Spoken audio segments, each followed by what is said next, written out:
up, guys? My name is Brandon Baldwin, and I'm with GizmoSlip.com, and today we'll be taking a look at the PS Vita. So the first thing you'll notice about it is it's got a big 5-inch screen. It's got a resolution of 960 by 544. It's a pretty nice screen. I'm going to go and turn it on. But as you look around the front, you can see that it's got directional pads right here, along with 2 analog sticks, which makes first-person shooters possible, potentially anyway. We'll get to that about talking about the controls and everything a little bit later. But it's also got the regular, circle, square, X, triangle buttons right here. And along the top, you've got a shoulder button on the left, shoulder button on the right, and volume rocker, or not a rocker, 2 volume buttons right here. It's got a power button right here. It's got a place to put the SD card for the game right here along the top. And then along the bottom here, you've got the place for the memory stick right there, which you can get up to, I believe, 32 gigs. Maybe bigger in the future anyway. Memory sticks, though, can go upwards of $20 all the way up to $100, depending on your size and how much space you want.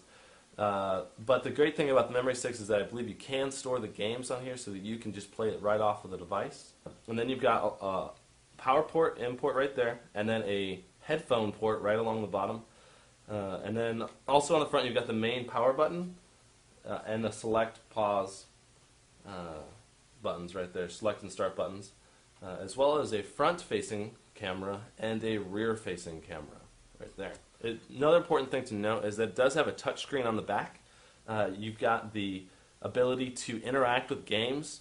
For example, when you're doing something else, if you swipe on the back, it performs an action. Or when you're climbing a rope, you can wipe your fingers down like this, as if you're climbing the rope.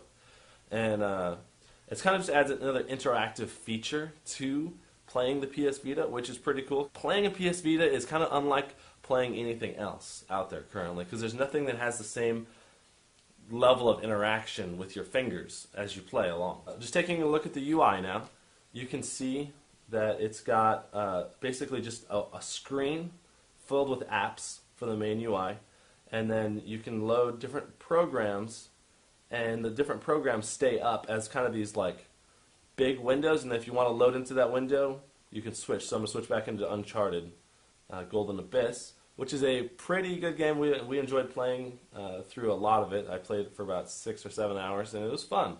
One thing I would say about the PS Vita is that the quality of games are going to be a lot higher. For example, you're paying $50 for a game, but the level of cinematics, the storytelling, the sound quality production, the length of the game, all of those things are going to be much, much greater than an iPhone or Android just $5 game. So if you're considering, well, why would I buy a PS Vita if I have an iPhone 4S, or why would I buy a PS Vita if I've got a Galaxy S2 or something like that?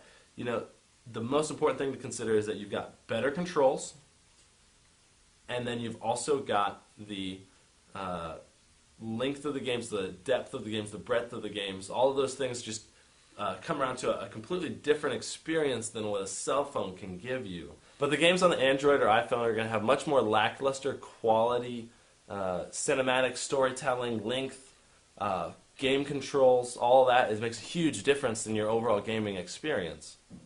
Now, one thing I did find about the PS Vita was that these analog sticks, while they're good that they're analog, they tend to be too narrow. If you move them just a little bit, they jump on the screen. Now, when you're running around on the ground with your feet, it's not a big deal, but when you're trying to do precision aiming with the right one, it can be really just a big pain in the butt. So, honestly, the analog sticks were not as good as we thought. They're definitely better than most. Obviously, way better than any touchscreen on an Android or iPhone device or Apple device. But they're not going to be as good as an Xbox 360 controller or a PS3 controller. So something to keep in mind is that, yeah, they're both analog, but they're not as precise. Now, as far as actual graphics itself are concerned, it's got an A9 quad-core processor in it, as well as a dedicated GPU. So it seems like the ability of this device maybe hasn't been tapped out yet. They might be able to come up with games, or I'm sure they will come up with games in the future that push the graphics on this device even further. But for example, the lower resolution screen on this compared to a tablet or even like an iPhone 4S. Like the DPI, the dots per inch on the screen, just isn't as high, so you're not going to be able to get as smooth anti-A-list looking graphics just on this device, because it's going to be much more pixelated. The PS Vita retails for about $250, but the memory stick, as well as buying at least one game, will bump the price up to about $320. Now, it also includes a GPS and possibly 3G, but the 3G one, I believe, costs an additional $50.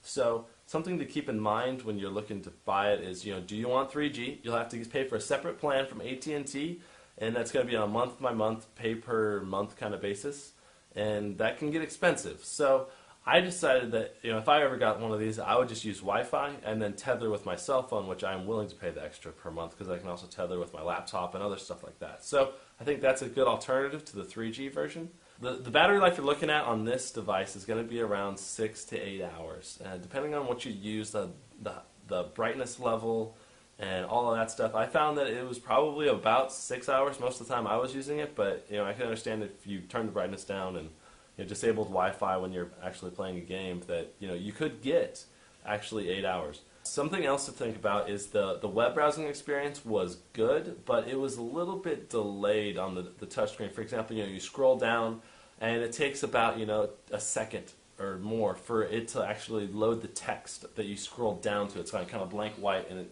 so it takes a little while when you're scrolling through things to load, which is kind of annoying because it's got like a better processor than the iPad 2, and it seems like it should be able to load more quickly than that, but the browser probably just needs to be optimized. Maybe there will be additional browsing options, or this browser will be updated to be a little bit faster in the near future, but currently it's not that.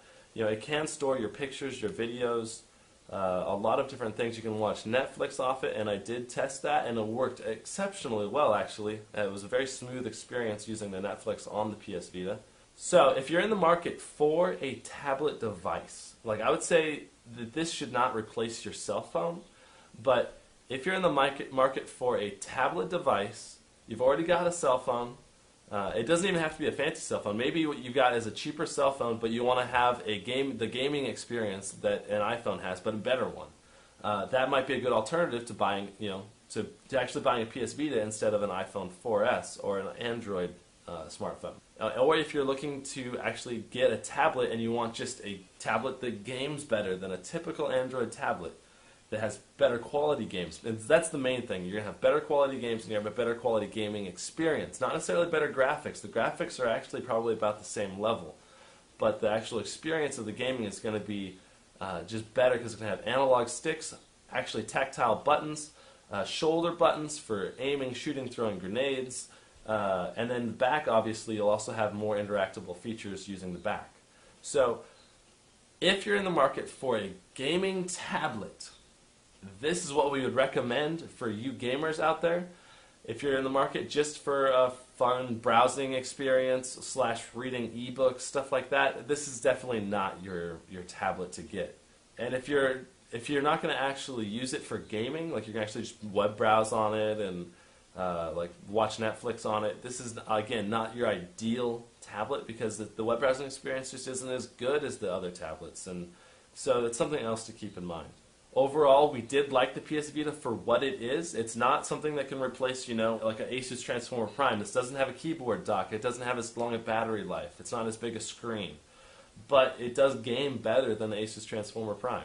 Thanks for watching. Check out the PS Vita unboxing. Check out the PS Vita drop test, iPhone 4S drop test, and the iPad 2 drop test. And come back and check us out again. Subscribe, like us on Facebook, and all that stuff. Thanks for watching. My name's Brandon Baldwin. And we'll catch you next time. Gizmo Slip.